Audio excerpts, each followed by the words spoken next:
So how many people currently in the United States actually owns their home outright? And that really is a big factor, especially in these days in 2022. How is that going to affect the overall market? Because a lot of people going into, a downturn or a recession, I would like to say is, okay, well, how many people own their home outright? Because that's going to fluctuate the market. That's going to create either, a market where people are trying to sell their properties and get them off the books so they can reestablish, better credit, or reestablish a situation where they can't make that mortgage payment anymore. It was, $5,000 a month, and now they had to bump down to, $2,500 because now they have to rent because that was just too much and they lost their job. So right now, it's way better than it was 10, 15 years ago.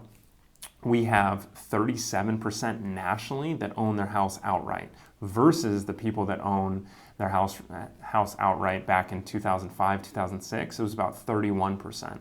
So that's a huge gain. Even though it doesn't seem like we went from 31% up to 50%, we're at 37%, which is a lot of homeowners versus, just 15 years ago, which was 6% less overall own their house outright. And what does that mean? That means that they're not, those people aren't getting put in that predicament where inflation's going on, and then all of a sudden it's going to put them into a place where they can't make that mortgage payment anymore. Well, they have it paid off. So the only thing they have to worry about is taxes and insurance. That's it.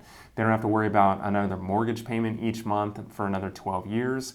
It's all paid off. So that puts us as overall a housing community and market way better versus what it was a long time ago. And we could talk about the delinquency and everything else, but I really want to focus on this because that people actually paying their homes off is really going to provide, we're very much close to, that 50%. If we were in a 17 or, 25% range, it would be very, very alarming to be in the situation where we're going into a recession, and now all of a sudden there would be more indicators and red flags to say that we potentially are going to lose a lot more in the housing prices, and we'd have a huge downturn in housing prices because all of a sudden those people, it would be more people in the situation where they would have to, sell their home to pay off that home to not make that mortgage payment anymore, or be in a position where all of a sudden they can't make it anymore and they just got to get out of it. So that's one huge thing that you got to look at. There's a lot of indicators right now where people are saying like, hey, I can see a huge,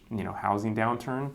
And then there's a lot of people that are saying you just got to figure out what boat you're in. There's a lot of people that are saying like, we're not going to have a housing downturn. There's still a lot of demand. The inventory is, not as flush as it was back in 2004, 5, and 6.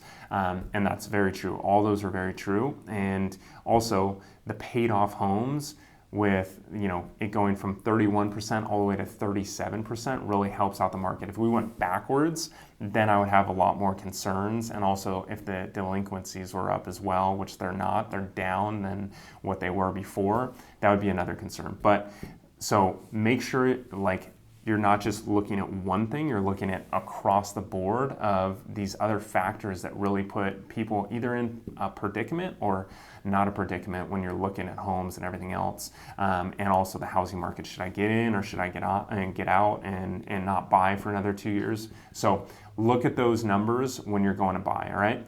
Thanks so much for watching. If you guys have any questions, leave them below in the comment section and I'll be sure to reply. And then also subscribe if you can. Thanks.